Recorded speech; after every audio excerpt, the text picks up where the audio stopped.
दोस्तों, आज हम सीरिया और इजराइल युद्ध की सच्ची तस्वीर देखेंगे और ये भी जानेंगे कि अमेरिका क्यों चुप है और मिलिशिया का खेल क्या है। जब बम गिरते हैं तब कैमरे उस दृश्य को दुनिया को दिखाते हैं, लेकिन जब फैसले होते हैं तब दुनिया अंधी होती है। आज हम बात करेंगे उस युद्ध की जिसे दुनिया सीरिया बनाम इजराइल कहती है, लेकिन असल में यह युद्ध ईरान बनाम इजराइल है और अमेरिका चुपचाप देख रहा है। लेकिन सवाल सिर्फ ये नहीं कि अमेरिका चुप क्यों है, असली सवाल ये है युद्ध लड़ कौन रहा है। अब समझना यह है कि ये युद्ध वास्तव में है क्या। ये कोई सीधा युद्ध नहीं है, ये कोई घोषित युद्ध नहीं है, ये है शैडो वॉर, प्रॉक्सी वॉर, जहां इजराइल हमला करता है, ईरान रणनीति बनाता है, अमेरिका संतुलन दिखाता है और सीरिया मैदान बनता है। लेकिन अब सवाल उठता है, जब देश सीधे नहीं लड़ रहे तो लड़ कौन रहा है। यहीं से कहानी का सबसे खतरनाक किरदार सामने आता है, मिलिशिया। आज दुनिया में ज्यादातर युद्ध सेनाएं नहीं, मिलिशिया लड़ रही है। तो अब जरूरी ये समझना है कि मिलिशिया है क्या। मिलिशिया ऐसे हथियारबंद समूह होते हैं जो किसी देश की नियमित सेना नहीं होते, संविधान के प्रति जवाबदेह नहीं होते, लेकिन युद्ध पूरी क्रूरता से लड़ते हैं। सेना और मिलिशिया में अंतर। सेना देश के लिए लड़ती है, कानून मानती है, युद्ध खत्म करना चाहती है।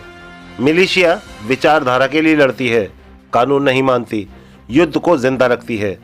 यही वजह है कि मिलिशिया युद्ध का कैंसर है। तो अब सवाल यह है कि मिलिशिया पैदा कैसे होती है। पहला कारण, जब राज्य कमजोर हो जाता है तब गृह युद्ध, गरीबी, टूटी हुई सेना और कट्टरपंथी धर्म। लोग कहते हैं अब हम खुद अपनी सुरक्षा करेंगे, यहीं से मिलिशिया का जन्म होता है। दूसरा कारण, जब बड़ी ताकतें पीछे से खेलती हैं, बड़ी ताकतें खुद नहीं लड़ती, मिलिशिया को हथियार देती हैं, पैसा देती हैं, धर्म के नाम पर ट्रेनिंग देती है। इस तरह की वॉर को प्रॉक्सी वॉर कहा जाता है। मध्य पूर्व में मिलिशिया क्यों भरी पड़ी हैं? क्योंकि सीमाएं बाहर वालों ने बनाई, धर्म और राजनीति दोनों जुड़ गईं और विदेशी दखल बहुत ज्यादा हुआ। इसलिए आज लेबनान, सीरिया, इराक सब जगह मिलिशिया है, जैसे हिजबुल्ला। अब सवाल उठता है कि अमेरिका क्यों चुप है। क्योंकि अमेरिका जानता है अगर वो उतरा तो ईरान युद्ध के लिए खुलेगा, रूस नाराज होगा, तेल $150 से ऊपर जाएगा, जिस कारण पूरी दुनिया जल सकती है। इसीलिए अमेरिका हथियार देता है, जानकारी देता है, लेकिन खुद ट्रिगर नहीं दबाता।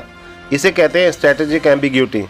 दोस्तों, अब सच्चाई ये है कि ये सीरिया और इजराइल का युद्ध नहीं है, ये ईरान और इजराइल का प्रॉक्सी वॉर है। अमेरिका चुप नहीं है, बस हिसाब लगा रहा है और एक कट्टरपंथी समुदाय मिलिशिया को हथियार बनाकर लड़ रहा है। दोस्तों, आज दुनिया के अलग अलग हिस्सों से लोग मिलिशिया से जुड़ रहे हैं। उन्हें किसी धर्म, पहचान या विचारधारा के नाम पर हथियार थमा दिए जाते हैं। जब इंसान खुद सोचना छोड़ दे और किसी और की नफरत का औजार बन जाए तो वो जीत नहीं, पूरी मानवता की हार होती है। और यही आज दुनिया की सबसे बड़ी त्रासदी है। क्या आप जानते हैं, बाइबल में मत्ती द्वारा लिखी गई किताब में एक भविष्यवाणी दर्ज है। इस भविष्यवाणी को आप मत्ती की किताब 24 अध्याय और उसके 6 वचन में पढ़ सकते हैं, जहां लिखा है, तुम युद्धों का शोरगुल और युद्धों की खबरें सुनोगे। देखो, घबरा न जाना, क्योंकि इन सब का होना जरूरी है, मगर तभी अंत न होगा। दोस्तों, अब अगर हम इतिहास को ध्यान से देखें तो 1914 एक बड़ा मोड़ बनकर सामने आता है।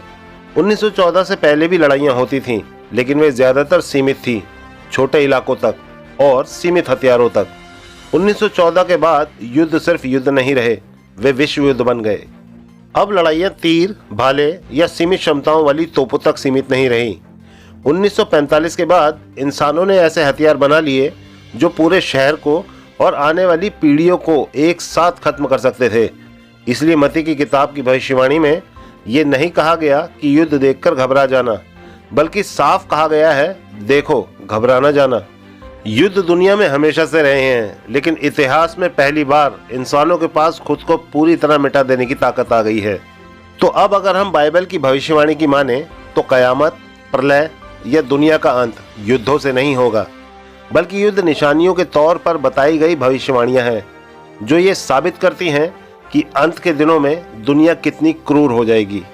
दोस्तों, अगर आपको हमारे चैनल द्वारा दी गई ऐतिहासिक जानकारियाँ अच्छी लगती हों तो प्लीज़ हमारे चैनल को सब्सक्राइब करना ना भूलें।